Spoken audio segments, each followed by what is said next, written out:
અમરનાથના દર્શને ગયેલા શ્રદ્ધાળુઓની અપીલ. અમરનાથમાં મોસમ થોડા સમયે ચેન્જ થઈ રહ્યું છે. 3 જુલાઈ 2025ને ગુરુવારથી અમરનાથ યાત્રાનો પ્રારંભ થયો હતો. આસ્થાભેર શરૂ થયેલી આ યાત્રામાં શ્રદ્ધાળુઓને નિરાશાજનક અનુભવ થયો છે. બાબા બર્ફાનીના ભવ્ય અને દિવ્ય દર્શન કરવા સમગ્ર દેશમાંથી મોટી સંખ્યામાં યાત્રીઓ જમ્મુ કાશ્મીર તરફ રવાના થયા હતા. પરંતુ યાત્રા શરૂ થયાના માત્ર 7 દિવસમાં શિવલિંગ સંપૂર્ણ પીગળી જતા શ્રદ્ધાળુઓમાં નિરાશા વ્યાપી ગઈ. પવિત્ર શ્રાવણ માસ પહેલા જ શિવલિંગ પીગળી જતા આવનારા દિવસોમાં યાત્રાએ જવાનું આયોજન કરનારા ભક્તો પણ અસમંજસભરી સ્થિતિમાં મુકાયા છે. સુરતથી મિત્રો સાથે અમરનાથ યાત્રાએ પહોંચેલ સુરેશ સુહાગિયાએ જણાવ્યું હતું કે ગત 3 જુલાઈએ આસ્થાભેર અમરનાથ યાત્રા શરૂ થઈ છે. આ યાત્રીઓનો અવિરત પ્રવાહ પવિત્ર ગુફા તરફ વધી રહ્યો છે. પહેલગામ અને બાલતાલ બંને માર્ગ ઉપરથી હજારો સંખ્યામાં શ્રદ્ધાળુઓ બાબા બર્ફાનીના દર્શને ઉમટ્યા હતા. બાલતાલના રસ્તે પોતે બુધવારે બપોરે અમરનાથ ગુફા પહોંચ્યા હતા.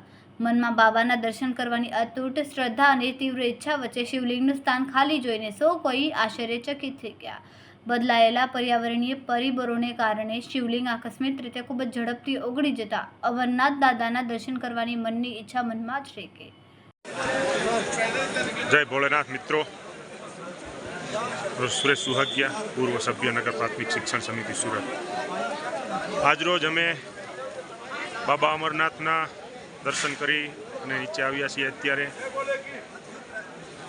આપ શ્રી તમામ ભોલેનાથના ભક્તોને અને તમામ મિત્રોને જણાવવાનું કે અહીં અમરનાથ યાત્રામાં મોસમ ખૂબ જ ખરાબ છે. ખૂબ તકલીફ પડી રહી છે લોકોને, કારણ કે વારંવાર મોસમ બદલાય છે, વરસાદ પડે છે, બરફ પડે છે. અને તમામ ભાવિક ભક્તોને જણાવવાનું કે આપ જો બાબાના દર્શન શિવલિંગ માટે કરવા આવતા હોય તો આ વર્ષે તમે ઊભી જાજો, કારણ કે આજે અમે દર્શન કર્યા છે. શિવલિંગ સંપૂર્ણપણે ઓગળી ગયેલી છે. શિવલિંગના દર્શન થઈ શકે એમ છે નહીં. એટલે જો શિવલિંગના દર્શન કરવા માટે આપ શ્રી અહીંયા આવતા હોય તો આપને અહીંયા ધક્કો ખાવો પડે એવું છે. એટલે મહેરબાની કરી અને જો શિવલિંગ માટે જ આપ શ્રી આવતા હોય તો આવવું નહીં, કારણ કે આ ખૂબ મુશ્કેલ યાત્રા છે. બહુ તકલીફ પડી રહી છે, રસ્તા પણ ખરાબ છે. એટલે આજે અમે દર્શન કર્યા છે યાત્રાના, એટલે આ વિડીયો થકી આપ સૌને જણાવીએ છીએ. સમય મીડિયા ન્યૂઝ સાથે સુનિલ પાટીલ, સુરત.